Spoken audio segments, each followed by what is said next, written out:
Hello, I'm Wendy Blom, Executive Director of Lowell Telecommunications Corporation. I'm going to serve as tonight's moderator. The issues of fairness in the criminal justice system, racial stereotyping and differential treatment of black suspects by police, violence and the prevalence of guns in our communities, and police safety are very hot topics right now. I felt it would be beneficial for LTC to provide a forum to discuss these important topics so that viewers at home could gain some perspective on their own community. Our goal tonight is to gain an understanding of Black and police perspectives so that making everyone feel safer is possible. We have a very impressive panel tonight. Thank you all for coming. On my left is Fru Nkimbeng. He's Cameroonian, Lowellian, and American. He's lived in Lowell for 30 years. In 1999, Fru became a member of the Lowell Police Community-Oriented Police Services. He's a founding member and former president of the African Cultural Association. He serves on several boards of directors, including LTC's. In 2015, his son was the target of racial slurs when he became the president of Lowell High School, which inspired community anti-racist actions. Captain Paul Laferriere has worked with the Lowell Police Department for 31 years. He's a practicing attorney, having graduated from Suffolk Law School in 1991, and he's a certified instructor in fair and impartial policing and procedural justice. Maritza Grooms, she's the teen coordinator at Girls Inc. of Greater Lowell. She was born in Lowell but raised in Boston. She came back to Lowell in 2012. She believes in community building and service, as well as providing platforms for young people to have a say in their community. She's a member of the Violence Prevention Coalition in Lowell and serves on various other boards and committees.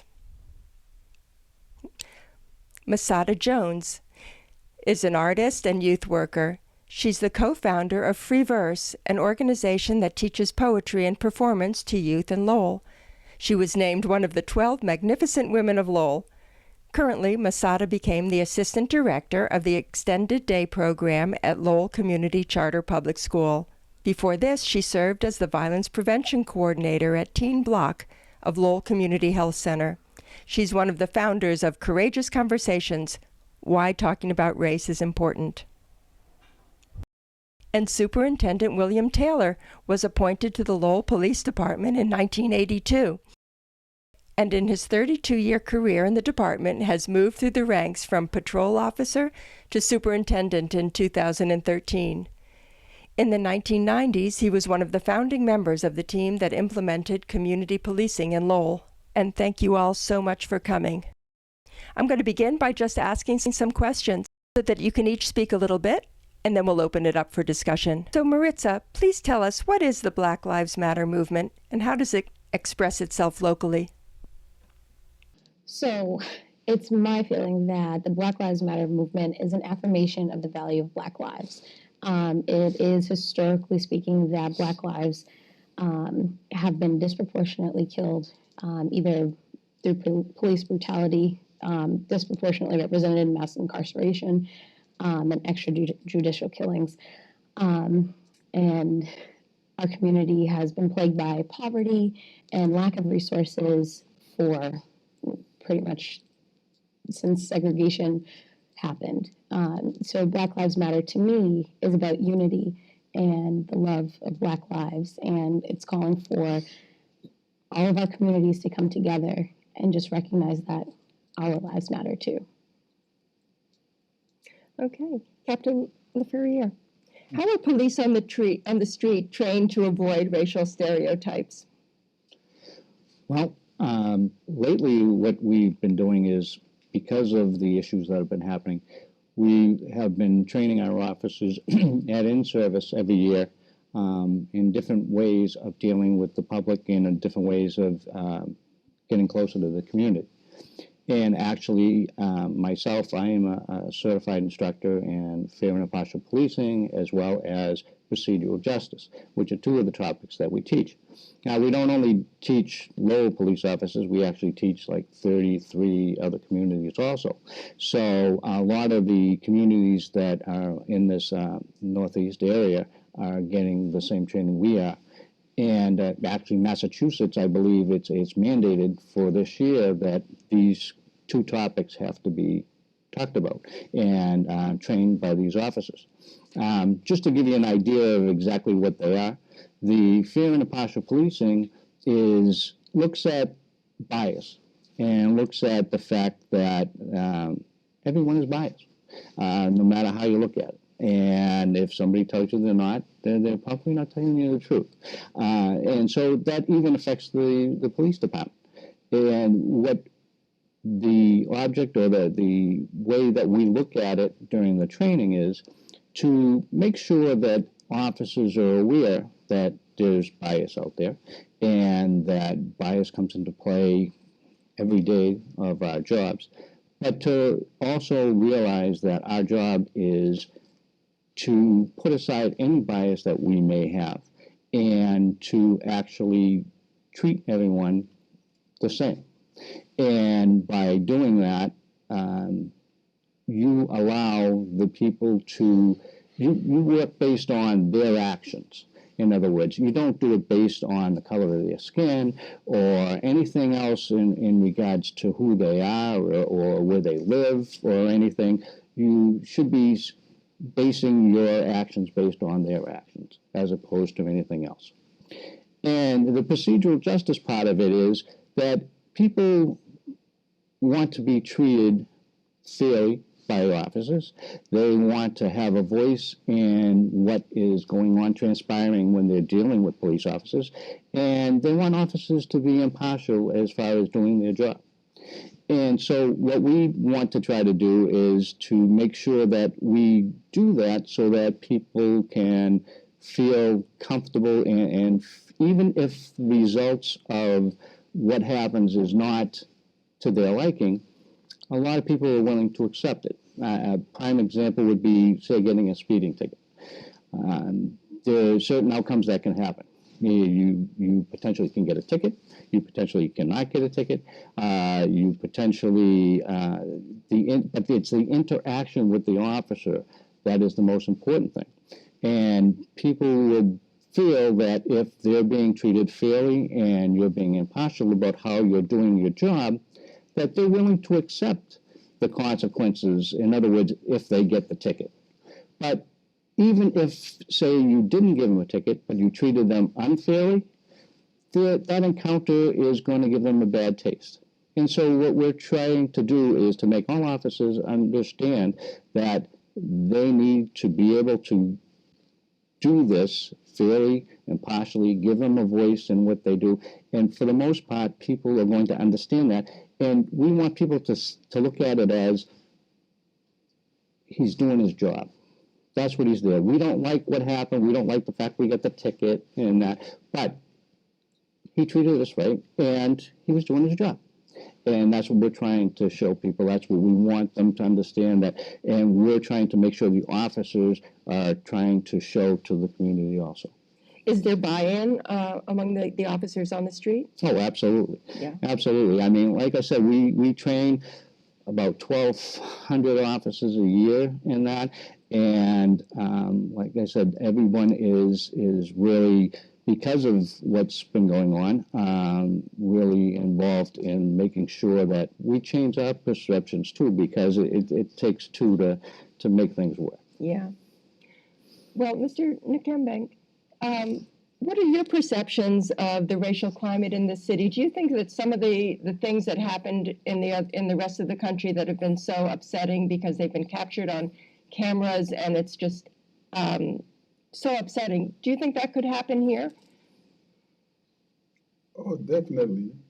Our city is really, it looks like a melting pot and it looks like the United Nations of cities.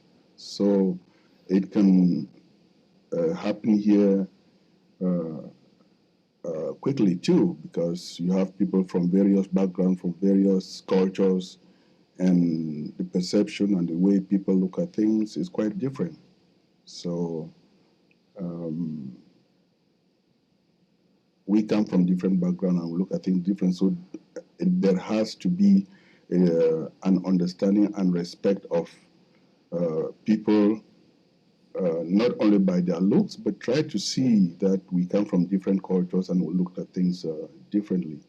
So I don't know if I fully understand your question. Well, I guess I was asking specifically about your experience and your community's experience here in Lowell. Do they feel welcome or under threat or?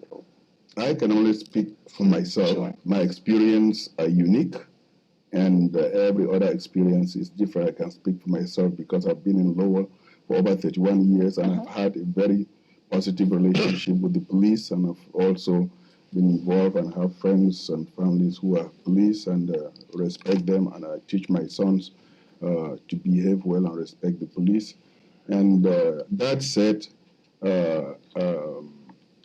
it also resonates within the community that they are not they are misunderstood and also misperceived generally as criminals and on the wrong side of the law. I would also say that when you look at it, that can come from the perspective of ignorance, because I, as an immigrant, there are different ways that I can react to a police than even an African American. Mm-hmm. Because when you lump us together, it's very confusing. I, as a Cameroonian, Lowellian American, can only have a different experience than an African American, because my perception coming from where I come from of the police is quite different. Mm-hmm. You see, when the police stops you, you might want to run away from the police, but here you run to the police because they are there to help you. Yeah. So, and that going to the police and getting out of your car and going to the police can cause you a lot of problems, but that is from where the immigrants from Africa are coming from. So with regard to my personal experience, if I can say, I would say that the incident that happened to my son at Lowell High, I think I would be very thankful because the Lowell police actually showed a lot of support, because I would say that my family and my friends organized a peaceful march in Lowell. And that went peacefully because the Lowell police protected us and guided us through. And that those who came out in support of my son and my family were not only blacks.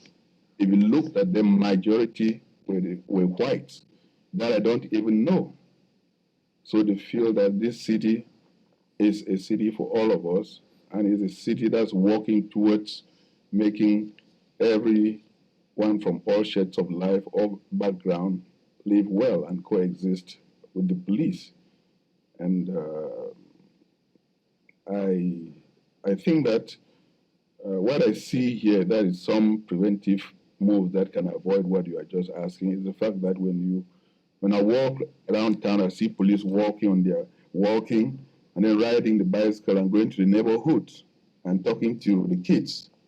That builds that relationship, unlike a police just driving by in the car. You look at them as people from the other side of the fence. So once we interact with the police, and it makes them part of us, but let's not forget that when you take the uniform out, these are members of our family. These are members of our communities. These are our friends. They feel the pains like us. And initiatives like Chief, who organizing town meetings, bringing the police and the community to talk on issues that affect us, and the police listening to the community, and then the community listening to the police. I mean, it offers a lot of therapeutic environment, because sometimes we just need to air our anger, we just need to air our frustration. But when we see the police amongst us listening to us, and even the chief himself there, we feel that there is that bridge that's building. Well, Chief Taylor, you were just talking before we started this about some of the new initiatives that are going on and some of the education that the police are getting. Can you talk a little bit about that and its importance? Sure. Thank you very much for hosting this forum. I think dialogues like this are extremely important, not only in Lowell, but across the country. And it's through discussions like this that we're going to try and work together to build trust between the various communities that the police department serves. We do. And shortly after the incident in Ferguson last year really exploded on the national scene, myself and members of my staff realized the implications for the profession, for police work. And you know, without question, things like that play out locally all across the country, and Lowell is just one of those communities. So we used it as an opportunity to put back together what had been previously called the Race Relations Advisory Council, and it had been allowed to kind of slip into just not being used very much, and I don't think it had gotten together for several years. We certainly thought it was appropriate to get that group back together and expand it and begin the dialogue in our community, because I may think things are great, but I only am one side of the equation. And so we wanted to hear from all the various components of the community. Lowell's an extremely diverse community, in addition to African American and African. Obviously, everybody knows we have a significant Cambodian and Southeast Asian members of the community, Hispanic, and increasingly even more diverse, we have Somali, Iraqi, and now Syrian residents of our community. So, you know, it's a very diverse place, and that's our strength, I think, personally, as a community, that diversity. So we got everybody back together, and we started these conversations. We've had, I think, 4 meetings. Most recently, about 3 weeks ago, we had the most recent one, which I think was probably the most well attended. Probably, I think we counted about 80 people there. And it was a great discussion. And, you know, some of the comments and some of the discussions that we had were not pleasant. You know, there were people that have, I think, anger and some resentment, and that's good, but that's the appropriate place to get that out so that we can discuss it. And I think we certainly are going to continue those discussions as we go forward and try and expand them out. And you know, one of the things that came up at that meeting was to have more police officers there, and we're certainly going to do that. Just bring rank and file police officers into these discussions instead of just the people like myself and the command staff. So that they get to hear the community perspective. You know, it's very significant when you hear somebody in the community that is a person of color, and they explain to you that them or their family members have been had 15, 20 negative encounters with police officers over the course of the past several years. And then, you sit back from, like myself, and I say, geez, nobody in my family's had a negative encounter with a police officer in the last couple of years. And so you come to, it's through discussions like that and the back and forth, and I think everybody comes to a better understanding. So that's one aspect of it. As Paul said, we increasingly do training of all of our police officers on procedural justice, racial competency, implicit bias, things like that. And we're absolutely going to continue that.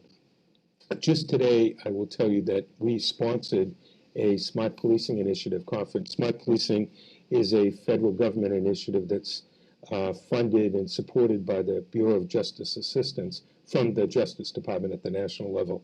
And we are a participant in that. And we're one of the examples across the country for a department our size of, organizations that do it well. And so they came to Lowell, and they brought many other police officials from around the country, and we had a 2-day conference talking about collaboration and building partnerships in the community. Many members from our very diverse community that we've worked with were there sitting on panels, and I think they did an extremely good job for the city, presenting how we do collaboration and how we build partnerships in this community. But one of the interesting things, there was a gentleman there, and I mentioned this earlier, that was the interim police chief in Ferguson, Missouri, Commander Andre Anderson from Glendale, Arizona. And he left Glendale on leave to go to Ferguson and be the interim chief for 5 months while they transitioned to a new full-time chief. And he explained some of the problems that they face, structural problems to the form of government that they have in those communities outside St. Louis, and then some of the challenges he faced and some of the things he did to get over that and try to start the collaborative effort between the police and the community. It was absolutely a fascinating discussion. He's a great person, a real, he's a great man and a great police officer. I was fascinated by his remarks. So it's through things like that we get a better understanding. Yeah. So Masada Jones, how do you think the teens feel about relationships with the police and their interactions? Just from what I've seen, I've never really seen a police officer approach a situation where they're ready to de-escalate.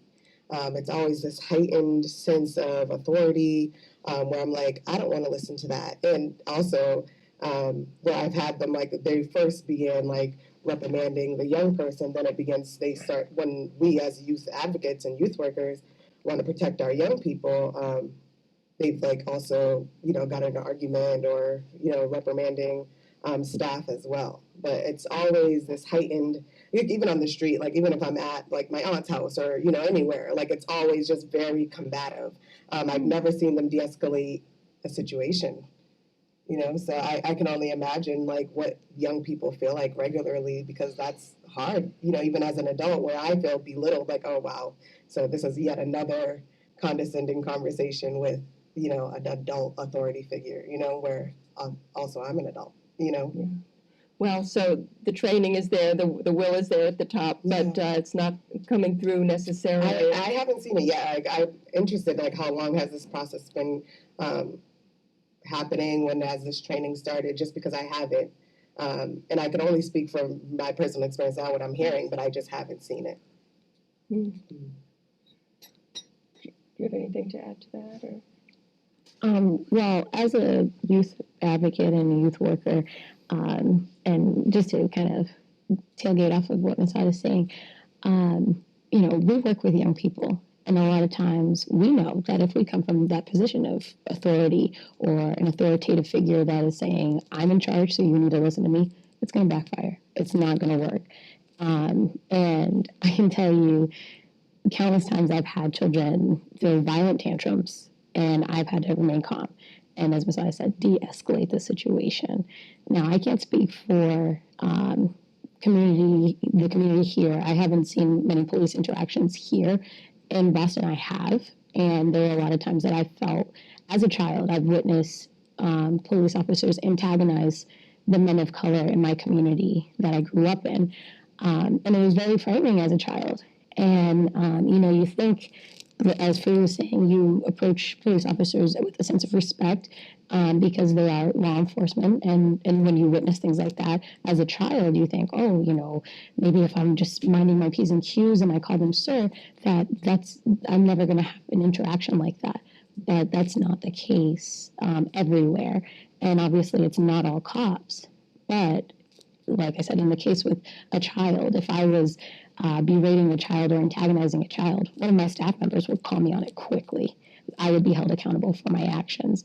And I think that what, in my view, the Black Lives Matter movement and just the Black community in general is looking for is that accountability with those rogue officers who are definitely abusing their authority.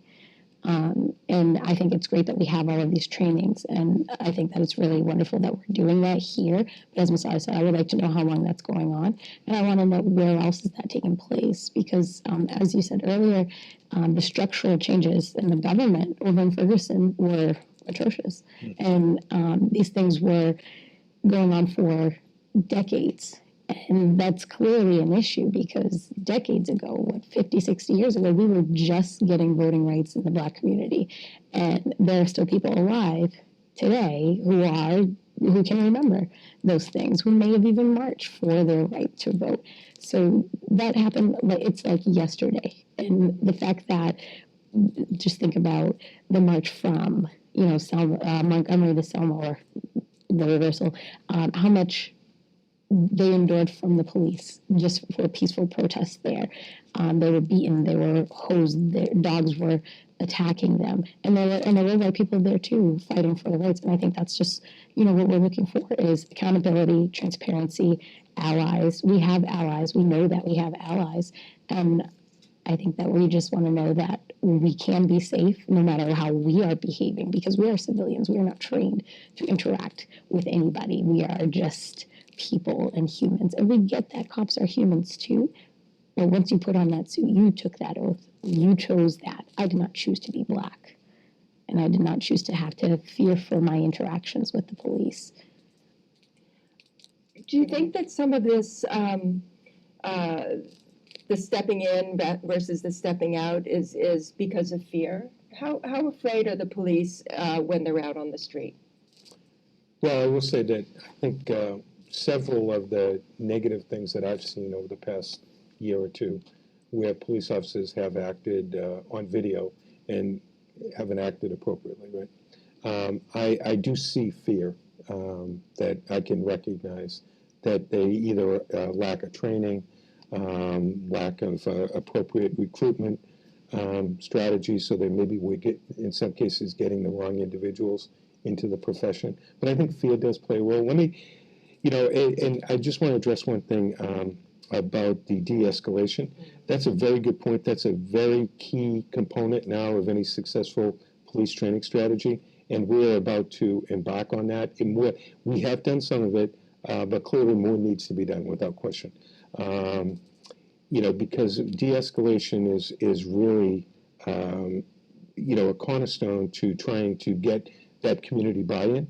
And it requires a lot of training, requires some structural changes in the organization so that we not only encourage it, but we promote it and hold people accountable for it. And there's two parts of that, though, too. There's the community part, where we have to go out and train the community of what, police officers would expect if they come to a confrontational situation. So each situation is unique into itself. A police officer may handle a situation at 2:30 in the morning when they've gotten many complaints about a loud disturbance. That may be handled somewhat differently than 2:30 in the afternoon. So I will say that. But what I can say, you go back to the fear issue of police officers. Chief Brown in Dallas brought this up shortly after the 12 police officers were shot there, which was a incredible situation for the police profession in this country. And I can't tell you how disgusted every police officer was in this country. But they're also fearful, and their families are fearful. And a police officer that comes to work, they're human beings. They have families. They have husbands and fathers and wives and things like that, and mothers and stuff. And so if they're coming to work and their children are fearful for them because of this carnage that they see being generated police officer, that is going to impact how they can do their job, right? You can't remove that. We're all human beings. So they are fearful. And I think Chief Brown brought this up, that he said, look, to some extent, we're asking police officers to do too much, right?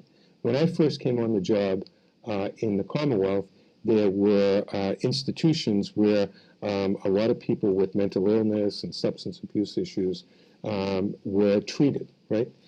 We've done away with that it was decided, and I think probably appropriately, that there's a better way to do it. There's a more humane and a more appropriate way to treat those individuals that need our help. But the reality is you see those individuals in all the urban settings across the Commonwealth, and Lowell certainly is one of them. So we have to train police officers now to be, to deal with mental health issues on an everyday basis, right? That's one criteria. They have to deal with this incredible substance abuse issue, the opiate epidemic that we're dealing with. They're one part, they have to be trained to go after the people that are dealing the drugs and profiting at other people's demise. They have to be there to administer Narcan as a medical technician to try and revive somebody that's going to die. And then they have to deal with the families and the individuals afterwards to try and encourage them to get into treatment. Those are very complex social issues that we expect the average police officer to deal with, And then they have to, rescue people. They have to be prepared to do this myriad of activities which never seems to end. And then, now recently, we have to also train them to carry a rifle and protect the community against international terrorists. At some point, I think as a profession, and I think Chief Brown spoke about this, there becomes a breaking point. You can't keep putting these additional responsibilities and these incredible things on a police officer's back. That having been said, right, that's our job. Yeah. We have to do that. So as police administrators, we have to find ways to train them, give them the necessary tools and training to do the job. But it is an incredibly complex job in 2016. And you see major cities across this country, recruitment for police departments in some of the major cities is significantly down because of the realities that people face, that it's a very, very difficult job, Yeah. I'm sure it is. I think it's important, the training that you were talking about, because what you need to do is separate real reason to be afraid from your own bias. Right. And so that people are treated fairly. Now, a lot of this has to do with structural problems in our criminal justice system that unfairly target minority communities. What are some of the things that really need to be changed right away in terms of the criminal justice system to stop recidivism and also just alienation and the concept in minority communities that they're being targeted? Well, I think they're actually starting to do some of that. They're doing these diversion programs now, and that especially for youths, that they're trying to get it so that rather than put them into the system right away, that they're trying to take the youth and give them some other alternative in order to, so that they don't become part of the system, and working at it through that perspective. And that's something that is kind of new. It's only been around, I think, for a couple of years now. And I think it's working out pretty well to try to keep the kids that are, on the edge from going over the edge. And so we need more things like that to try to show that, there are alternatives in that, and instead of, automatically having them go into the system and that, because some of these kids are good. They just make mistakes. Everybody makes mistakes and everything like that. And so by trying to give them those alternatives, I think it's very helpful, and it hopefully will lead them on the right path as opposed to them becoming part of the system. Yeah. Well, Masada, do you have any thoughts on what especially needs to be changed in the criminal justice system? I would definitely say more resources, like when you're exiting prison, especially, just so that you know that you are set up. You kind of have a setup for things so that the recidivism rate is a lot lower. I don't think that even prevention, like doing prevention work, like I think that this whole like prison, school to prison pipeline, all of that needs some attention, and we don't talk about race like in school at all. Like the teachers don't talk about it. In Lowell, like I know that majority of the teachers are white. I've never had a teacher that looked like me. I know that my young people haven't, and I think that representation is super important. And if you constantly see that there's no one that looks like you within the school system, there's no adult in positions of power as a young person, like what does that do to you, But also like in school, if you're able to talk about certain things that you feel like are a struggle, but teachers are inadequate in being able to make that accommodation for you, I think that that's problematic. Like, where is that pain coming from? Where is that discrepancy in school coming from? I don't think that all of those things are really explored, and that youth don't have. Like, I asked my young people if there was an adult in the school that they could identify, they can go to, if, like, say they were having a bad day. Is there someone that I can call and connect with, so that we're kind of on the same page, and you have like well-rounded support? And they couldn't think of one. You know, and for me, I was like, wow, really? I'm gonna make phone calls anyway, you know what I mean? Because, like, I care about my young people, but that was, for me, very problematic. So that's something that you see needs to be changed. Fru, do you have anything that you can see needs to be changed? Well, but as a resident in Lowell within the community, I think it will be very important. Personally, I feel that 99.9% of the police are doing a wonderful job. But the community want to see the accountability of that 0.1% that do that bad job, that put the lives of the community and the lives of the 99.9% of the police force and the community at risk. Because it's that 0.1% that if they don't do something right, or they maltreat someone, then the 99.9% who do a good job and the community will suffer.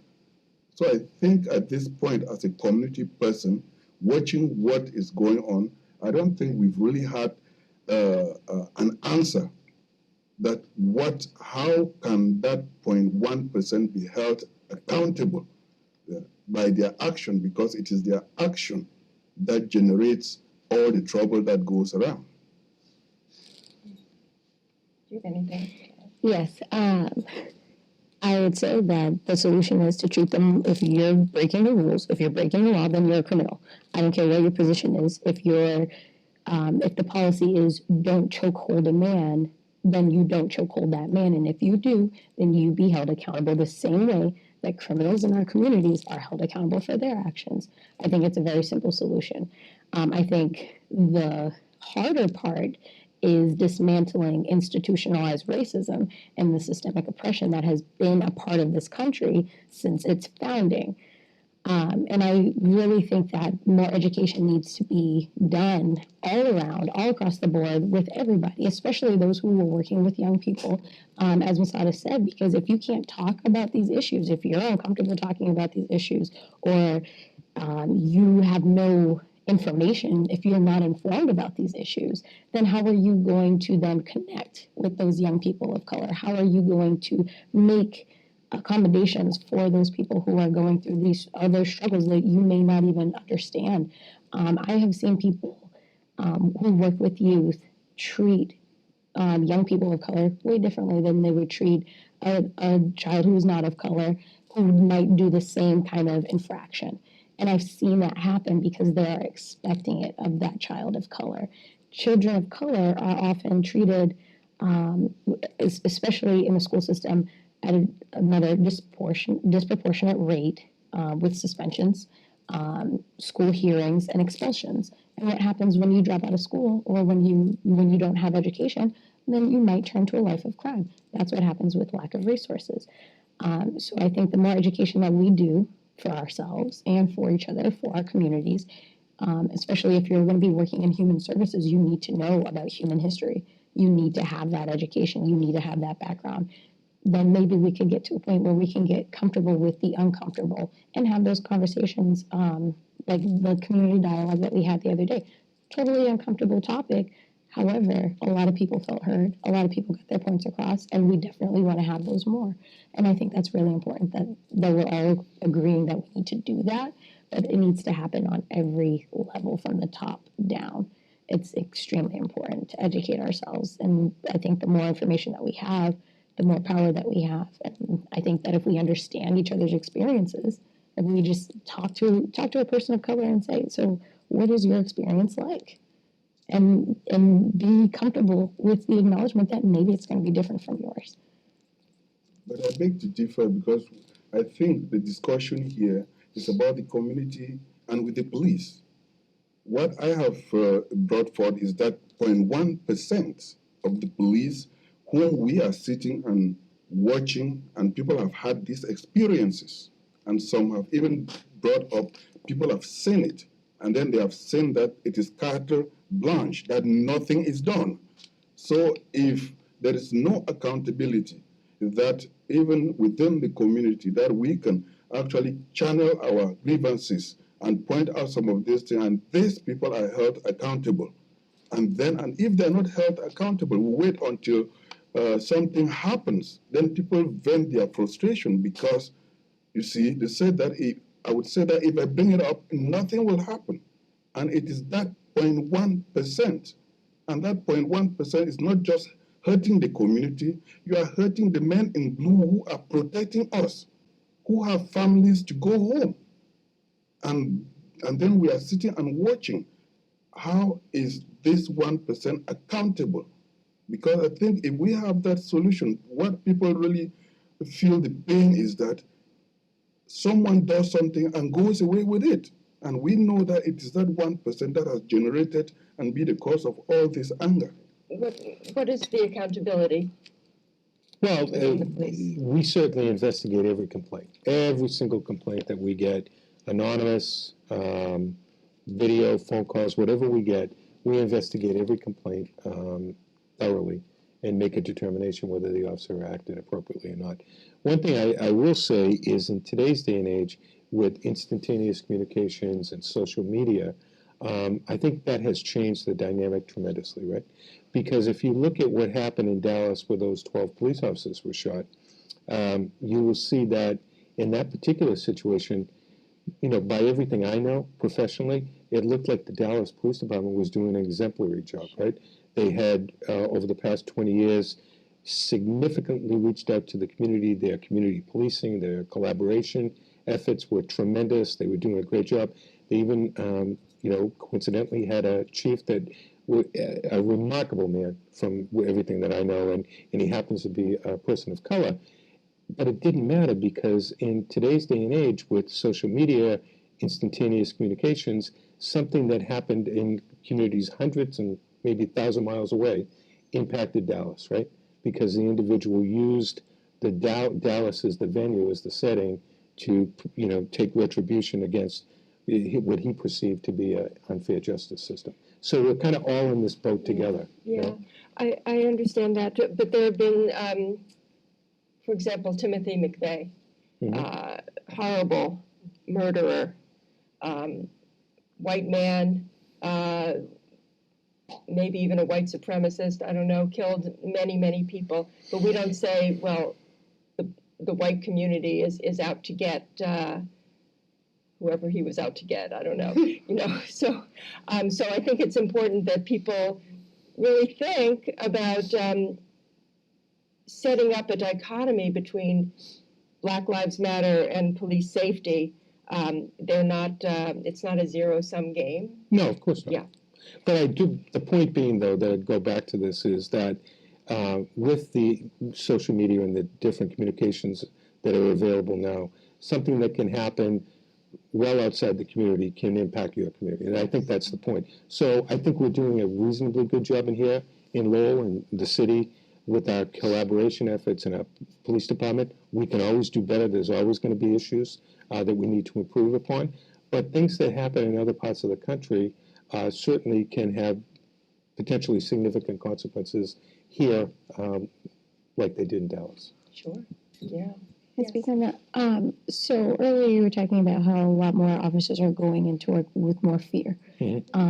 So that's something, like I said earlier, you signed up for, you put that suit on, you go and you do your job.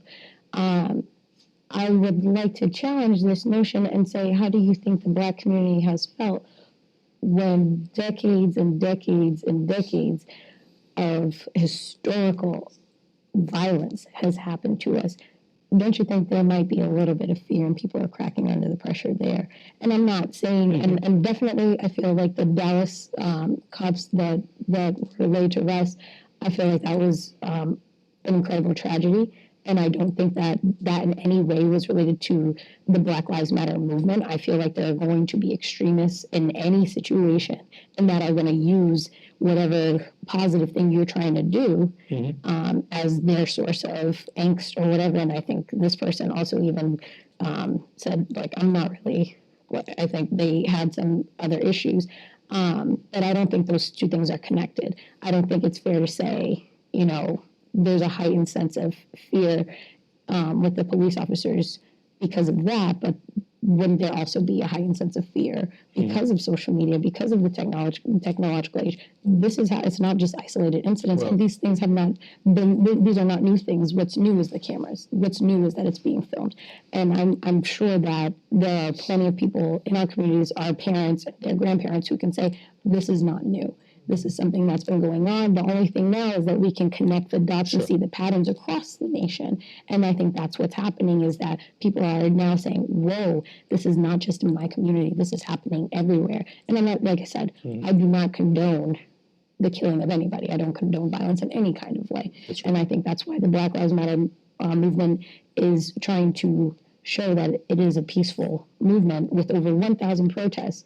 And, you know, people want to frame it in this way that there are riots and things like that. But if there were riots, I'm sure that the media would show that. I mean, the media shows everything. So there's always going to be a place where we want to demonize something that is happening that is good. But to go back to this 0.1%, like I said, I don't think that all cops are bad. Absolutely not. I have a lot of respect for what you do. My father is a firefighter. I'm sure that he had fear every time he ran into a burning building, but he did his job and he did it well. And I think that that's what matters. Also, clean slate policy. I have that with my children. If they yell and scream in my face today, I cannot go back to them tomorrow with this sense of, all right, you were mean to me yesterday, so I'm going to treat you differently, right? That's not the case. Maybe there's been a history of crime in the Black community, but there's been a history of crime in every community. Every community of any race commits crime. But we are the perceived threat. We are the people who are treated differently. And that is very evident in cases like Dylan Noble, who shot up a church of peaceful people who were just going there to praise God. And he was given a bulletproof vest and Burger King. He was de-escalated very quickly. The motorcyclists who were in a shootout, there were a bunch of them. They were all de-escalated very calmly, not violently. And this is what we see time and again. So how is there not going to be fear in the Black community? It's not our job to not be afraid. It's kind of your job to do that. Well, I will say this. I certainly have appreciation for the fear in the Black community. I absolutely believe that, and I'm absolutely categorically understand that. I've heard enough discussion from people who have been able to articulately explain to me exactly what you're talking about. So I do believe there's a lot of fear, and I think it's justified. I really do. But rest assured, there is fear in the police community right now. There absolutely is. I talk to the officers, and you know, and again, go back to one thing. They may have signed up to be the protectors of our democracy, but I don't think anybody envisioned that they were going to be subjected to what happened in Dallas. I mean, that's an extraordinary circumstances. Fortunately, it happens, you know, essentially very frequently. But are they afraid of white men? Because about 70% of police officers have been killed by white men this year. So are they afraid of white men in the same way that they're afraid of Black men? Well, I didn't put a race associated with that. I think what they're afraid of is being shot like that. I think that particular behavior has caused a lot of fear in the police community. Right? That was one of the very few that have been publicized, is what my point is. Well, no, I think we certainly get the updates on a weekly basis about the number of police officers that have been killed in the line of duty. So, you know, I do not want you to try and diminish the fear, because it is there. I talk to the police officers. They are fearful. And the other thing is their families are fearful, just like people in the Black community are fearful for their family members, right? Well, also the police officers, they have the same kind of family situation, and they, you know, get fear expressed to them. So I think there's fear on both sides of the issue here, and I think it's through understanding that, right? In the dialogue, exactly like this, that we both come to the same understanding that, we need to understand that fear on both sides and get around these issues. How much do guns play in this? It seems like everybody wants a gun these days. Is there more gun violence now than there used to be, or? Yes, the answer is yes. I think so. Well, there are more guns on the street. Yeah. I want to say that first, like, for Lowell, I know that, is there something, first do you talk about what's happening with police brutality with your officers? I wonder if that's a conversation that you have, because, like, obviously this is a great forum for us to discuss this, but I wonder, is this a conversation that you have openly with them as well to kind of also explain what's happening in the Black and brown communities? Like, this isn't just a Black, like, issue as well. And we haven't mentioned women and children, which are also affected. Say her name, Corinne Gaines, who recently is in the media as well. Her son is in the hospital. Yeah, and her son is in the hospital. But I just want to know if this is like, it's a great that we're having this conversation, but I do think that it's one thing to take out in the community. I think that in all of our own communities as well with our families, we need to be having these conversations within the police department. This conversation needs to be had. Like, especially if you care about, like, I care deeply about Lowell. I am born and raised here. I'm sure I tell people come visit all the time. But I still think that these conversations need to happen because largely in so many of the institutions in Lowell, the leader of that institution is a white person. And like, even like, and that's still very problematic given that we are this melting pot. Just given that we are this melting pot and we write about these magnificent things in our grants, which are very true, but at the same time, it's not as mingled as I would like to see it. And I think that these conversations continually need to happen. We need to talk about race and like, how does that feel for you? Have you thought about that? And like, one of the questions we ask in our Courageous Conversation is like, what was your first encounter like when you met someone who didn't look like you? Like, what do you remember that as like a young person? And like, try to just think about the different instances in which you had to deal with somebody that looked different than you. What was that like for you?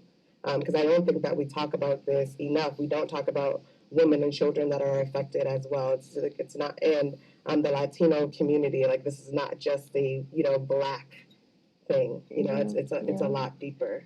We don't have too much more time, but I wondered if you could speak to whether the rank and file police, I know it's an integrated police force, is there a pretty good percentage of non-white police officers? Yeah, we're very diverse. We have several Black officers. We have Cambodian officers. We have quite a few female officers and that.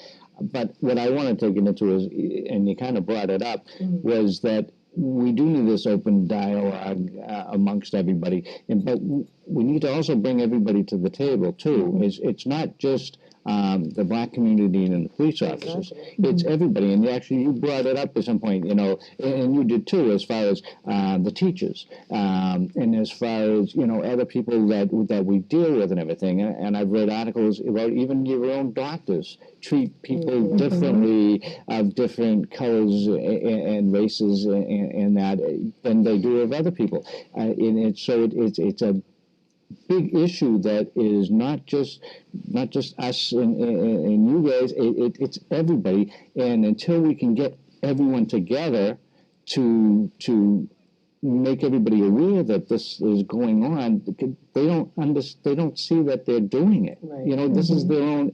This is what they call that implicit bias, that they don't even realize it because they don't. It just happens. Yeah. And until they understand that they're like that these things happen, the change is going to be slow coming.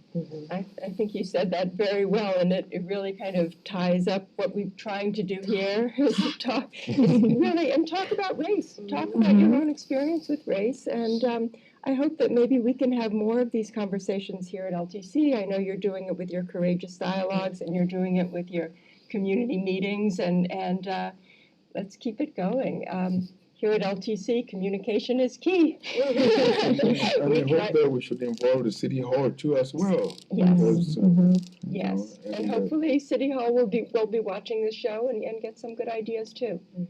of course, because we talk very much about Lowell being a melting pot. Yeah. But the leadership doesn't reflect that melting pot. They should be able to do that. That is one of the things where if the leadership reflects the melting pot, there will be education on both sides, and then you'll be able to manage and control the diversity within the Lowell at a much understandable level. Yes, and I guess that comes down to people voting. Because we have a democracy here, so we need to get out the vote and let people's voices be heard. That's, I think, the key. Well, thank you all so much for Thank you. coming. This has Thank been a you. wonderful evening, Thank you. and thanks for joining us at home. Thank you.